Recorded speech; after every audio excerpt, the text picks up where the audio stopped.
জনপ্রিয়তার ম্যাজিকে এবার আর চিরে ভিজল না। ব্যারেকপুরে তৃণমূলের তারকা প্রার্থী ও পরিচালক রাজ চক্রবর্তীকে 15,000-এরও বেশি ভোটে হারিয়েছেন বিজেপির কৌস্তভ বাগচি।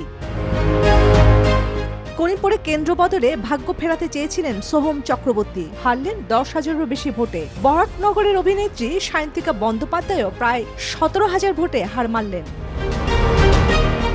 যাদবপুরে আরেক দাপুটে নেত্রী সায়নী ঘোষ 16,000-এরও বেশি ভোটে ধরাশায়ী হলেন। সোনারপুর দক্ষিণে লাভলি মিত্রকে 25,000 ভোটে হারালেন বর্ষিয়ান অভিনেত্রী রূপা গঙ্গোপাধ্যায়।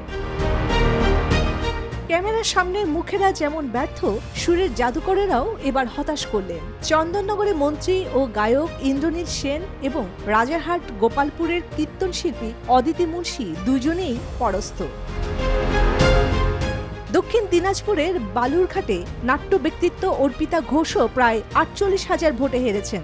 সব মিলিয়ে 26-এর কঠিন লড়াইয়ে শাসক দলের তারকা নির্ভর রণকৌশল কার্যত মুখ থুবড়ে পড়ল।